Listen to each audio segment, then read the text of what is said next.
Welcome to the discussion at the Roundtable Forum. We are Counseling Solutions. This is episode 2 of the Roundtable Forum. And today, Lynette Keller is going to be leading the discussion. We're going to talk about marriage today. Marriage in your 20s, your 30s, and your 40s. The evolution, the change that takes place between two people as marriage progresses on in the years. Hi, I'm Kathy. Yes, to reintroduce ourselves just once again, I'm Debbie Mabry. I'm an LPC and a marriage and family therapist and a bunch of other stuff. I'm Lynette. I'm an intern student here, and I am eager to learn about DBT and working with marriage and families. My name is Passmore. I am a licensed professional counselor. I've been here about 2 years. And you specialize in? And I see couples. I love to treat individuals, but couples are kind of where I shine, where I find that I enjoy working with couples the most. Married, in a relationship, it doesn't matter. So awesome. I'm Kathy. I am a part-time student here. And what is your mode of study? Marriage and family as well? I am marriage and family track. Yes. Well, what's your particular interest in that track? What population? I haven't figured out the population that I really want to work with. I've worked with teenagers. They're okay. I worked with siblings, and that was okay. So we're gonna see what happens as I progress through this. Excellent. Try to figure it out. I heard you're going to be sitting in on some marriage and family. Well, you're already doing family, but some marriage. Yes, that's gonna be interesting. That'll be fun. We'll have to have you report back here on the cast so we can see how that rolls. Awesome. So Ms. Passmore is our special guest today. And Lynette is going to review the topic and address it with Ms. Passmore.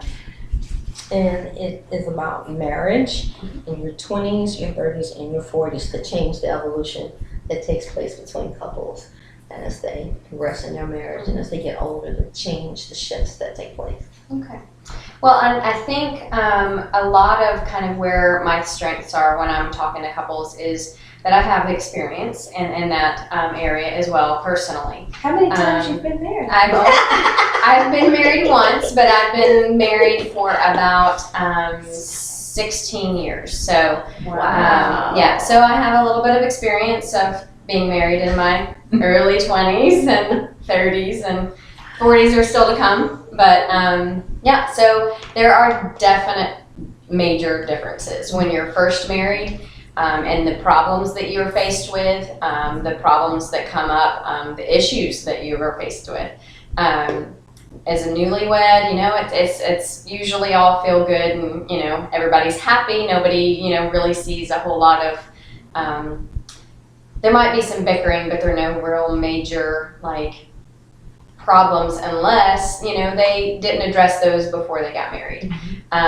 In any relationship, there's some major factors that are, that breed success in the relationship, or whether or not it causes more major difficulties. What factors early in the relationship would actually propel that relationship to develop positively?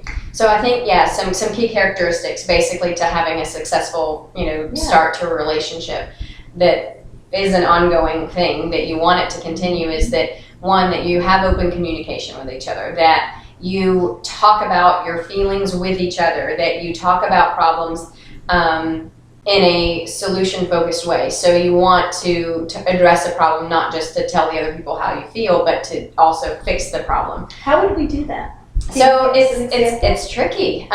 So part of it is being able to listen to what your spouse, your partner is saying to you. So we call it active listening skills. We say you need to be able to listen and not wait for your turn to talk. You need to listen for what they're trying to tell you, the message they're sending you. A lot of times we get in a conversation with our spouse and we're just like, wait, but I'm just waiting for them to finish so I can tell them my part.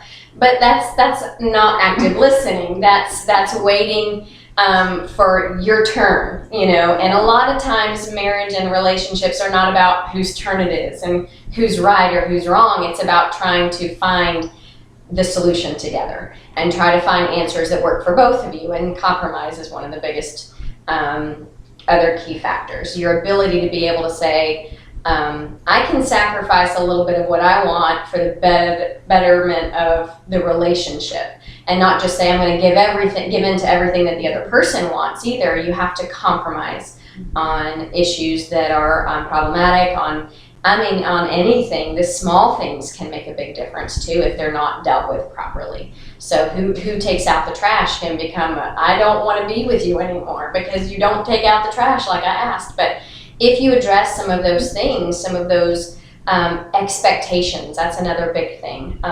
You have to go into a relationship knowing what you expect and communicating that to the other person. Because if they never know what you expect of them, how are they going to fulfill that? A lot of times we'll go into a marriage or a relationship and say, I'm going to have this kind of marriage. This is the way it's going to look. This is how our marriage will be. But you get in there and it's like, that's not reality at all. It's like a fairy tale that you kind of like grow up with. I mean, yes. Or I'll say little girls, but you have this idealistic image of what you think or believe a marriage should be, and then when you finally get married, it's like, this is not the fairy tale. Yeah, they're not working the way that they're supposed to. The other person's not doing their part. But a lot of times it's because the expectations that you go in with, they aren't well communicated between yourselves, and that's really important in a relationship, that you can express yourself in a way that's respectful so that the other person can see your point of view in any issue, but also that you listen for their point of view and you listen for understanding, not just listen just because, okay, I heard you and here's my point. It's listen and saying, okay, I heard what you say and it makes sense. I get it. I see where you're coming from. You can still disagree. You can still say, okay, but here's my perspective. But if it's called validating. It sounds like you're taking the emotion out of the argument.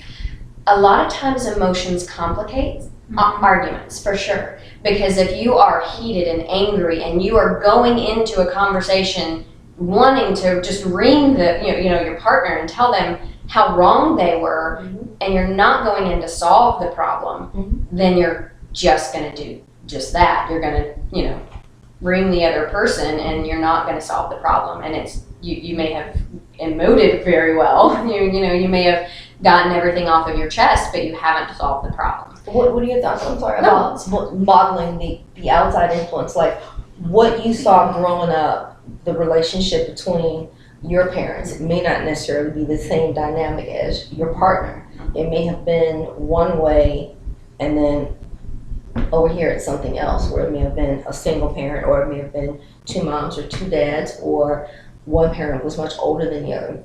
Does that come into the equation also when two people get together, depending on what was modeled for them and the influences coming in? Absolutely. I think when you're talking about a marriage, other people, unfortunately, they play a major part in your relationship. The problem is a lot of times mother-in-law, father-in-law, mom and dad, they play too much of a part in your relationship. You need to be able to set boundaries with other people getting involved in your relationship. But going into a marriage, into a relationship, being able to talk to each other about their upbringing, about what they saw and they don't like, and what they don't want to repeat in their relationship is important. Because if you go into a relationship with a good understanding of what I won't want to do, in a relationship, then they're going to say, okay, well, that makes sense, and we don't want to do that either. We want to have a successful relationship. I don't think people go into any relationship saying, yeah, I want this to fail. But it's a lot of our behaviors that we go into, and our expectations that we go into the relationship with, can determine whether or not it will fail. Mhm. If we bring in all of our baggage and all of our stuff from our old, the relationships that were modeled from us and any past relationships that we've had, it can definitely cause more problems in your current relationship. So you talked a lot about modeling. So parents, if they've been divorced in 3 or 4 times, and you saw that growing up, and sometimes if you never understood what it was that caused each one of those divorces, then you may end up repeating those same mistakes just because you saw that modeled behavior. And it's your normal. Yeah, and that's what you see, that's what you understand the world to be around you, and the way that you understand relationships to work. And so expectations and knowing what they are going into a relationship, I think, is a key factor. So what happens when a couple gets married? They both think that they are ready to go. They talked to a limit, amongst themselves to a little bit. And they know what they want. They want the house. They want the 2.3 children, the white picket fence. And they both believe we're on the same road here. What would you suggest? I think I've been through it myself. Premarital counseling, and any start of a relationship before you're going to start a commitment. I think talking to somebody else, whether it's a pastor, marriage or family counselor, or just a counselor, another married couple that has been there and has been successful at that. I advise that to anybody that's starting a committed relationship with someone else. Just because a lot of times you go into a relationship with that honeymoon, feel good, everything's going to work out attitude and emotion. And a lot of times, I've talked to a lot of people like this in therapy before. There's red flags that go off that they ignore because they're like, oh, those will work out. That'll just work itself out because we have the same goals. We want the same thing. But if you notice those red flags and you never address it, you sweep it under the rug and say, oh, it'll work itself out, it's going to become a huge mountain in the middle of your relationship that may be insurpassable. I think a lot of people just don't know what they really don't know. They think they know, but they have no clue. That's a lot of times where that open communication becomes so important, because if you can have good dialogue where each person will be respectful of what the other person has to say, then you can do a lot better with problem solving in the relationship. You can resolve things because you're validating each other. You're saying, I understand where you're coming from. I understand where that emotion is coming from and why you may feel that way. You can still disagree, but if you're not validating what that other person says, they're not going to want to reply to you with validation. They're not going to want to give you what you're wanting. There is an exercise that I think you guys do in marriage and family, where you actually make a statement. Your partner makes a statement, I like spaghetti. And then it goes to the other one who rephrases the point of what the partner says. You like spaghetti, but I don't like tomato sauce. And then it goes back and forth. And then the partner says, you don't like tomato sauce, however, I like spaghetti. And then he has to come up with another statement. Let's have spaghetti with no tomato sauce. And so it's kind of basic like that, but it's a trading back and forth. They use that in the classroom a lot to secure and understand, to make sure that the students understand the learning process. And it's kind of cute the way it builds upon itself, but there's so much valid communication there. And it also shows active listening. I think, not just in marriage and in committed, romantic relationships, but in any relationship, active communication, learning good listening skills, I can call it active listening, and reflective listening. That's kind of what you're talking about. Using what we call I statements, and those are all important communication tools, period. But in relationships and anything that you want to go well, any kind of communication, being able to learn those skills can be very important. So counseling is needed. Mm-hmm. Even if we're getting ready to get married and we're getting along great, we share vision, we share expectations, but we need to kind of go in and make sure that we have the techniques down. Mm-hmm. Maybe we don't need them now, maybe we need them later, or maybe we should have thought about them before and need them now and don't know we need them. Absolutely. So premarital counseling. Absolutely, and I think it's important. And you know, kind of transitioning from what you need at the beginning to what you need to sustain a relationship, you have to be flexible because you have to be understanding of the other factors that life brings with them, whether it's children, whether it's career changes, whether it's moving, different locations or different jobs. There's all kinds of transitions that we go through as we age, and a lot of those are body changes, health changes. You have to be flexible and understanding because a lot of relationships, the physical attraction can go away if you say, well, I expect that this person is going to look this way the rest of their life, and reality happens, and that's not the case. You have to be able to what we call adjust your expectations and adjust your thinking on how you see that other person. The value that you put on them as a person and what they provide you in that relationship is key to keep at the forefront, because if you start to devalue who they are, that's going to kind of crumble the foundation of your relationship. And so to be able to know and understand that people change as they grow, as they mature, that life brings changes along the way, and that your marriage may not meet those expectations that you had to begin with because life goals change. You may get to the point and you always think, I want kids, I want kids, I want kids. And then things like infertility happens, things like different, temptations may come along as your workplace changes and workplace employees change. Sure.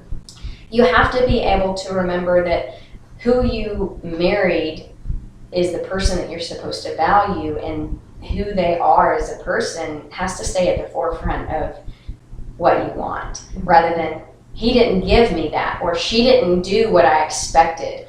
Because when we start focusing our relationships on what you get from it and from what the other person gives you, it kind of devalues the importance of it. Absolutely. It sounds like, and you mentioned before when you're in your 20s, when it's new, when it's physical and it's the honeymoon phase, but then life happens. When you start to experience your 30s, if you stay in it long enough and you can transition into your 30s, that's when life really begins to happen, because the kids by that time, there's more of an expectation of you as a parent. There's more taken out of you by way of energy level, working and being a parent. And then when the time comes for the two of you to be together, somebody's energy level is going to be a little bit more heightened than others. And I'm not just talking about the physical, sexual aspect of it. I'm talking about interaction at the end of the day. Absolutely. Sometimes you just don't have it. Yeah, you work, 40 hours a week, you come home and all you want to do is sit on the couch, and the other person demands this, all these expectations, or have put all these expectations on you, then it kind of exhausts you more. You have to be able to communicate with that person, with your partner, what your needs are at the moment. To be able to verbalize what you need and what you want is a very important skill in a relationship, because you see a lot of marriages. I mean, there's over 50%, fail rate on marriages, period. And so you see a lot of people get into a marriage and they're like, oh, I'm exhausted. I can't do it anymore. I can't live up to what they want me to do.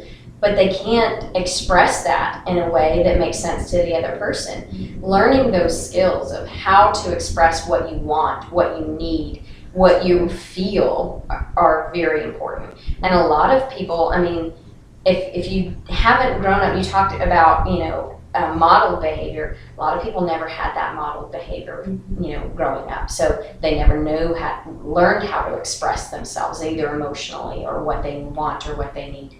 Or they may have learned how to do it and then they never got their needs met. And so they had to figure out different ways. And a lot of times it becomes maladaptive ways to get what you want.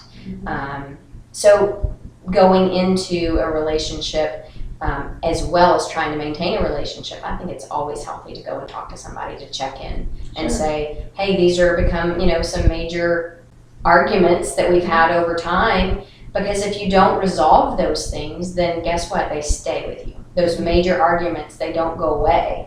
They just keep growing. Resentment builds, bitterness starts. And so I think kind of checking in, doing maintenance, on like you maintenance your vehicle, to maintain the warranty. Why wouldn't we do the same thing with our relationships? Yeah, I agree. And that brings me to, I think about empty nesters. There's this population of people now in their 40s, getting into their 50s, and they're empty nesters. And it's like, now it's these two people. I think about Failure to Launch, one of my favorite movies. And, the mom, she does say it. She says, it petrifies me to be alone in the house with your dad. It's not that she was afraid of him, but, their son was always there, and so now that's been taken away because he's all grown up now, and it's just us. And I don't know you anymore, and I'm pretty sure you don't know me anymore, and that can be very intimidating. So, even to have you address that transition as an empty nester and how some people, they do end up having a part in other ways. It's unfortunate, but it's that disconnect that has taken place over the years, and like you said, burying, those imperfections or those things that bothered you before, and where now we don't have that distraction anymore. The kids aren't here, so now it's just blatant. It's like just a bull coming at you because I can see it all now. There's nothing to take away from me focusing in on it. So if you please, elaborate on that too. The kids were always safe ground. Yeah. After that long day, you're sitting there and you're just wiped out, and you're too tired to think about. Now wait a minute, what does he do during the day? What should I be interested in? What can I ask questions about? Instead of that, there's the kid. So hey, do you know how the kid's day went? Or did you talk to the kid's teacher recently? Oh, safe ground. The game. We have a soccer game. We have a recital. Sure, we have so a much band to talk performance. about. We have karate, taekwondo, whatever. It's all those things. Yeah. I want to get to your question, so you may need to ask it again, but I kind of want to address what you guys are talking about right now, because I think that important phase in a couple's life is important to address. When you have kids, there's a division of responsibility, and sometimes that can be a big issue. Oh yes. If you don't feel like you have 2 or 3 kids, and you don't feel like that division of responsibility is fair. How much resentment can build in a relationship if you feel like you're the only one doing it? Doing everything. Now, how many children do you I have 3. And what are their ages? I have a 12-year-old, I have a 9-year-old, and I have a 2-year-old. So, Wow. a wide range. And so I'm kind of in the middle of that. Like, we had several years there where my kids were, older, being able to take care of themselves, and then we had a 2-year-old. So I kind of had a little transitionary time when I had to get back into the baby needs everything for me. But so the division of responsibilities is important.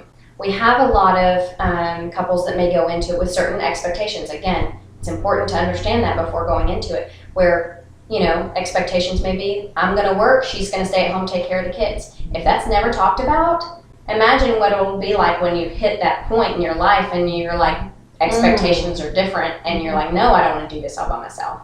So knowing those expectations going into it, it's important.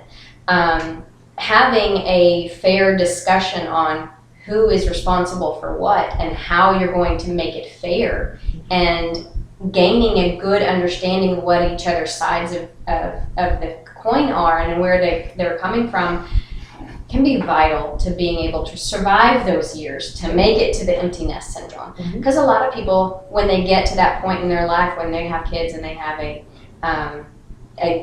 good lot of stuff going on, the soccer games, the diapers still to change and all that, it becomes really difficult when you feel like you're doing it all alone. So I know that is important to address, that the other people, the other person in the partnership feels validated in what they do, that they feel appreciated in the fact that they contribute as well.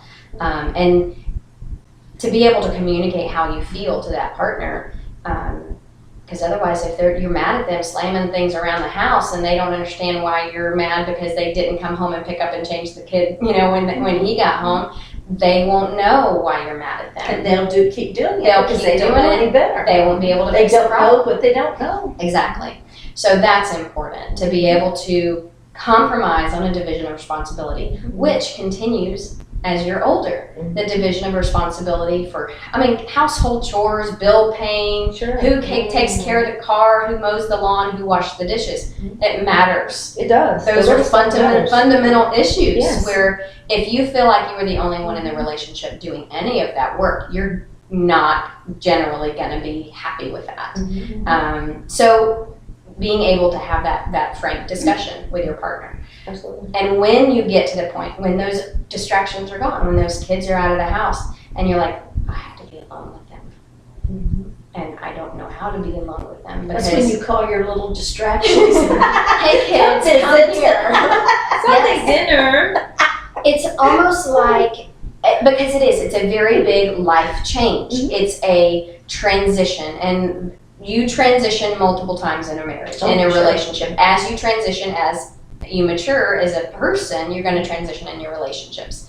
So you have to be able to, again, be flexible. You have to be able to listen and communicate with each other. If along the way, in that time frame in your marriage when the kids were young, if you didn't talk to each other and you never learned how to communicate those back and forth, I've got this person, I'm picking up so-and-so, and you have that open communication, guess what's going to happen when you get to the empty nest syndrome? You're not going to be able to know how to talk to each other.